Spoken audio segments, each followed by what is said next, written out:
Hello students, I welcome you all in DSC Jammu Home Classes, a digital initiative by Directorate of School Education Jammu, where an attempt has been made to connect learner with instructor.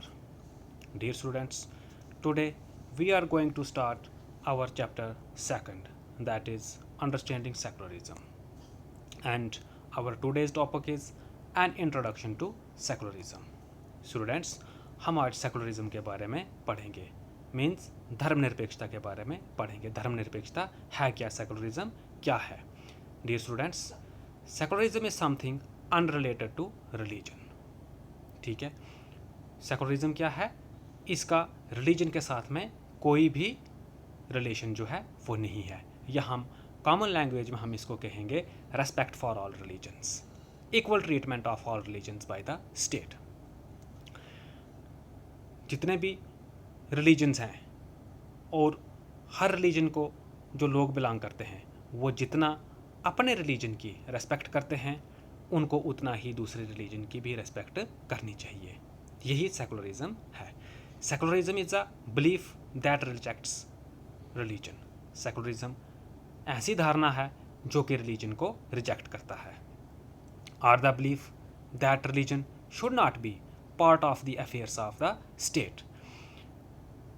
वह धारणा है जो कि जिसमें यह कहा गया है जो अफेयर्स हैं स्टेट के, जो भी कंट्री के अफेयर्स हैं, तो उनमें कोई भी पार्टिसिपेशन जो है वो रिलीजन की नहीं है, कोई भी इंटरफेरेंस जो है रिलीजन का नहीं होना चाहिए। सेकुलरिज्म ये बताता है हमें रिलीजन को क्यों रिजेक्ट करता है और रिलीजन की पार्टिसिपेशन जो है, इंटरफेरेंस जो है स्टेट अफेयर्स में क्यों नहीं होना चाहिए। स्टूडेंट्स, यहाँ पे मैं आपको बताना चाहता हूँ कि अगर कोई भी स्टेट एक पर्टिकुलर रिलीजन को प्रमोट करता है, एनफोर्स करता है, उसको सपोर्ट करता है, तो वहाँ पे सेकुलरिज्म नहीं रहती है, वहाँ पे डिस्क्रिमिनेशन होती है और वहाँ पे कम्युनल राइट्स जो हैं वो होने शुरू हो जाते हैं। Secularism means discrimination against anybody in the name of religion. Secularism से क्या मतलब है कि कोई भी डिस्क्रिमिनेशन जो है, कोई भी भेदभाव जो है किसी व्यक्ति के साथ में नहीं होना चाहिए धर्म के नाम पे। हमें ये सेकुलरिज्म ही बताता है। स्टूडेंट्स, सेकुलरिज्म वर्ड जो है तो ये कहाँ से आया और किसने सबसे पहले इसका इस्तेमाल किया? The term secularism was first used by British writer George Holyoake in 1851। British के एक राइटर हैं जिनका नाम जॉर्ज होलियॉक है। उन्होंने 1851 में, तकरीबन आज से 170 साल पहले, जो सेकुलरिज्म वर्ड है जिसको हम आज यूज़ कर रहे हैं, पढ़ रहे हैं, उन्होंने इसका यूज़ जो है, उसका प्रयोग जो है 170 साल पहले किया हुआ है। Holyoake invented the term secularism to describe his views of promoting a social order separate from religion. Holyoake ने इस टर्म को इन्वेंट किया है, सेकुलरिज्म को, और वो अपने व्यूज़ को किस तरीके से बयान करते थे? To promote a social order and that is separate from religion. Holyoake जो है वो सोशल ऑर्डर को किस तरीके से प्रमोट करना चाहते थे? रिलीजन से बिल्कुल सेपरेट रख के सोशल ऑर्डर को वह प्रमोट करना चाहते थे। उनके ये व्यूज़ थे, उनकी ये धारणा थी। डियर स्टूडेंट्स, सोशल ऑर्डर जो है इसमें बहुत सारे लॉज को हमें ओबे करना पड़ता है और बहुत सारी ड्यूटीज़ को परफॉर्म भी करना पड़ता है, क्योंकि जितना सोशल ऑर्डर हमारा स्ट्रांग होगा उतनी हमारी सोसाइटी जो है वह स्ट्रांग होगी। जॉर्ज होलियॉक जो है तो यहाँ पे रिलीजन को सोशल ऑर्डर से सेपरेट रखने की बात करते हैं, विदाउट एक्टिवली डिसमिसिंग और क्रिटिसाइजिंग रिलीजियस बिलीव्स। और उन्होंने बिल्कुल ये डिसमिस नहीं किया है या क्रिटिसाइज़ नहीं किया है, आलोचना नहीं की है रिलीजियस बिलीव्स की, कि हम धर्म को इस तरीके से, जो अपने लोग अपने धर्मों को किस तरीके से मानते हैं, क्या क्या उनके बिलीव्स हैं, उसकी बिल्कुल भी ना तो उन्होंने डिसमिस किया है और ना ही क्रिटिसाइज़ की है। लेकिन उन्होंने क्या कहा है कि सोशल ऑर्डर को अगर आपने प्रमोट करना है तो रिलीजन का सेपरेट होना ज़रूरी है। स्टूडेंट्स, सेकुलरिज्म को हम और डिटेल में पढ़ने की कोशिश करते हैं with examples. Suppose you are a Hindu और Muslim living in a country where Christians are in majority. आप सपोज कर लीजिए कि आप एक हिंदू कम्युनिटी को या मुस्लिम कम्युनिटी को बिलोंग करते हो और आप उस कंट्री में रह रहे हो जहाँ पे कि क्रिश्चियंस जो हैं वो मेजॉरिटी में हैं। You come across Christian fundamentalism from time to time. और आप कहते हैं समय समय पर आप क्रिश्चियन फंडामेंटलिज्म जो है आपको देखने को मिलेगी। क्रिश्चियन फंडामेंटलिज्म मीन्स कट्टरवाद जिसको हम कहते हैं, वह लोग जो सिर्फ अपने ही धर्म को मानते हैं और दूसरे धर्मों को वह मान्यता नहीं देते हैं, उसको हम फंडामेंटलिज्म कहते हैं।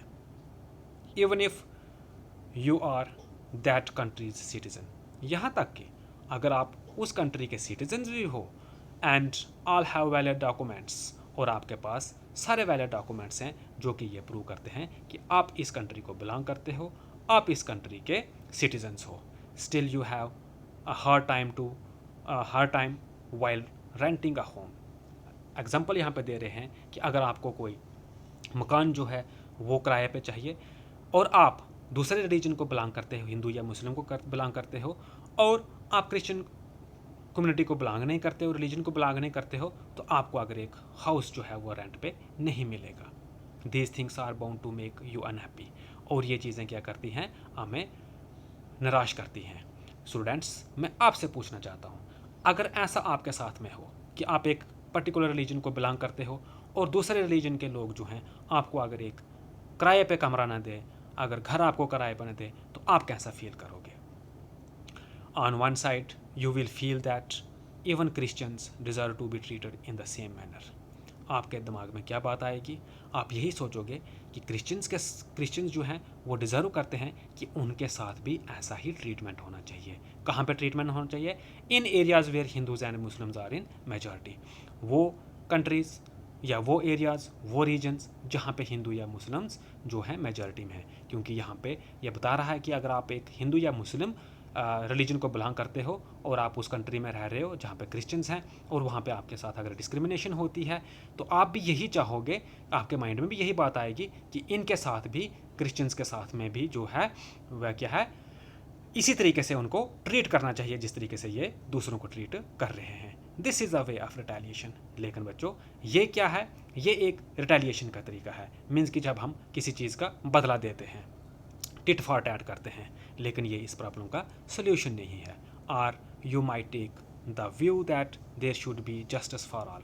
या फिर आप क्या सोचेंगे, जैसे कि ऊपर कहा, या तो आप ये सोचेंगे कि ये भी इसी चीज़ को, इनके साथ भी ऐसा ही ट्रीटमेंट होना चाहिए, ये डिज़र्व करते हैं क्योंकि इन्होंने हमारे साथ किया है।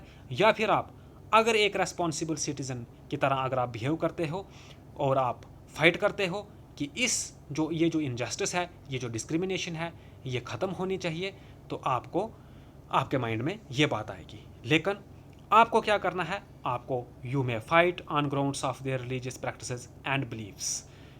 This statement rests on the assumption that all forms of domination related to religion should and.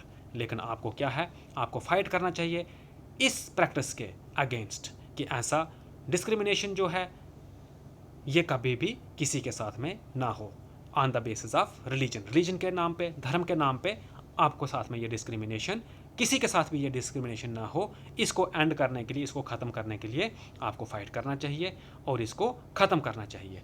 This is the essence of secularism.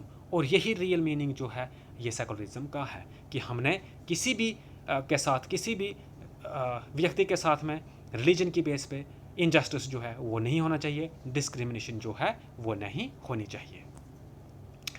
If you read history, then you will come across several such instances when a large number of people from different regions of the world had to face persecution, exclusion, and discrimination on the basis of the religion that they followed.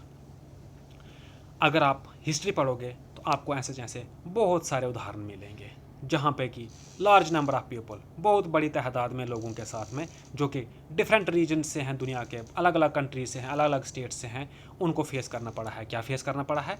Persecution, अत्याचार, exclusion and discrimination, भेदभाव उनके साथ में हुए हैं। किस base पे? On the base of religion that they followed. और उस रिलीजन को, जिस रिलीजन को वो फॉलो करते हैं, उसकी बेस पे उनके साथ में ये अत्याचार हुए हैं। आप एग्जाम्पल ले लीजिए, जर्मनी की अगर हम एग्जाम्पल लेते हैं, हिटलर के टाइम की। हिटलर जो है 1933 से 45 तक ये चांसलर रहे जर्मनी के, और जर्मनी में जो रिलीजन है क्रिश्चियनिटी, तो ये कहते थे, इसकी धारणा थी हिटलर की कि जो क्रिश्चियनिटी है वही एक सुपीरियर रेस है और बाकी जितने भी रिलीजन जो हैं दे आर इन्फीरियर। ठीक है, he prosecuted millions of Jews claiming that they belong to a inferior race. और इसने बहुत सारे मिलियंस, लाखों जो हैं ज्यूज जो हैं उनको, जो वो ज्यूज कम्युनिटी को बिलोंग करते थे, रिलीजन को बिलोंग करते थे, उनको प्रोसिक्यूट किया है। जैसे कि आप पिक्चर में भी देख रहे हैं, एक साइड पे जो फोर्स है जर्मनी की, they have guns in their hands, और दूसरी साइड्स पे आप देख रहे हो फीमेल्स जो हैं, औरतें जो हैं यहाँ से भाग रही हैं, बच्चे जो हैं यहाँ से इनको निकाला जा रहा है। ये दृश्य जो है ये हिटलर के टाइम का है कि उन लोगों पे रिलीजन की बेस पे कितना अत्याचार जो है वो हुआ है। तो ये हमें क्या बताता है? ठीक है, क्या ये सेकुलरिज्म शो करता है? नहीं शो करता है। और ऐसा क्यों हुआ है? जैसे डेफिनेशन ही हमें सेकुलरिज्म की डेफिनेशन क्या बताती है कि रिलीजन को, एक पर्टिकुलर रिलीजन को हमने क्या करना है? प्रमोट नहीं करना है। तो ये जो आप दृश्य देख रहे हो ये सिर्फ एक क्रिश्चियनिटी को प्रमोट करने का दृश्य है, क्योंकि स्टेट जो है जब एक रिलीजन को अगर प्रमोट करती है तो दूसरे रिलीजन की डोमिनेशन जो है वो हमें देखने को मिलती है। अगर हम इसराइल की बात करते हैं, in recent times there have been news of Israeli Jews treating Muslims and Christians harshly. अगर हम इसराइल की बात करते हैं, यहाँ पे ज्यूज जो हैं, रिलीजन के लोग जो हैं, दे आर इन मेजॉरिटी, और वो मुस्लिम्स और क्रिश्चियंस को किस तरीके से ट्रीट कर रहे हैं? बहुत बुरे तरीके से ट्रीट कर रहे हैं। आप क्या देखते हो? जो हमने जर्मनी की एग्जांपल ली और अभी हम इसराइल के बारे में पढ़ रहे हैं। अभी अभी हमने ये पढ़ा कि वहाँ पे ज्यूज़ को प्रोसिक्यूट किया जाता था, मिलियंस में उनको प्रोसिक्यूट किया हिटलर ने जर्मनी में। लेकिन यहाँ पे हम क्या देख रहे हैं कि ज्यूज़ जो हैं, जो वहाँ पे प्रोसिक्यूट हो रहे थे, जिनके साथ में डिस्क्रिमिनेशन हो रही थी, और यहाँ पे ये क्या है, यहाँ पे ये मेजॉरिटी में आए हैं, तो ये क्या कर रहे हैं? ये भी सेम ट्रीटमेंट कर रहे हैं मुस्लिम्स और क्रिश्चियंस के साथ में। ठीक है, जो हमने अभी पढ़ा रिटेलिएशन का तरीका। In Saudi Arabia, apart from Islam, one can not practice any other religion in public. अगर हम सऊदी अरेबिया की बात करें तो वहाँ पे इस्लाम के सिवाय कोई भी अदर रिलीजन जो है उसको इम्पोर्टेंस नहीं है, रिकॉग्निशन जो है नहीं है। हम जैसे यहाँ पे एक पिक्चर में देख रहे हैं, ये कुछ लोग जो हैं यहाँ पे ये प्रोटेस्ट कर रहे हैं रोड में। ये क्यों प्रोटेस्ट कर रहे हैं? क्योंकि इनके साथ में रिलीजन की बेस पे यहाँ पे इनके साथ में डिस्क्रिमिनेशन होता रहा है। From the above examples, it is clear that people belonging to a majority religion in a particular community try to harass those belonging to minority religions. Students, जो हमने एग्जाम्पल्स जर्मनी की ली, जो हमने एग्जाम्पल इसराइल की ली, जो हमने example Saudi Arabia की ली, आपको क्या लगता है इससे? क्या ये सेकुलर कंट्रीज़ हैं? ये सेकुलर कंट्रीज़ नहीं हैं। क्या ये सभी रिलीजन्स को, क्या ये धर्मनिरपेक्ष हैं? ये धर्मनिरपेक्षता नहीं है, ये सेकुलरिज्म नहीं है, क्योंकि सेकुलरिज्म वहाँ पे एग्जिस्ट ही नहीं कर सकती है जहाँ पे हम एक पर्टिकुलर रिलीजन को प्रमोट करते हैं। और हमें इन एग्जाम्पल से ये क्लियर पिक्चर हमें ये मिलती है कि जो लोग मेजॉरिटी में हैं, जो रिलीजन मेजॉरिटी में है, वो हरास करते हैं उन लोगों को जो कि माइनॉरिटी में है। If a country has a particular state religion, अगर एक कंट्री का एक पर्टिकुलर रिलीजन है, then religious harassment are more common in such a place, और वहाँ पे आपको ज़्यादा हरासमेंट जो है वो देखने को मिलती है अगर एक स्टेट जो है, पर्टिकुलर स्टेट जो है एक पर्टिकुलर रिलीजन को प्रमोट करता है। No person likes to be discriminated against on the basis of religion that they practises, और कोई भी व्यक्ति जो है, कोई भी इंसान जो है वो ये नहीं चाहता है कि उसको रिलीजन के नाम पे, धर्म के नाम पे उसको डिस्क्रिमिनेशन जो है वो फेस करनी पड़े। स्टूडेंट्स, तो आज का टॉपिक हमारा जो है इंट्रोडक्शन टू सेकुलरिज्म जो है यहाँ पे ही ख़त्म होता है। Thank you so much.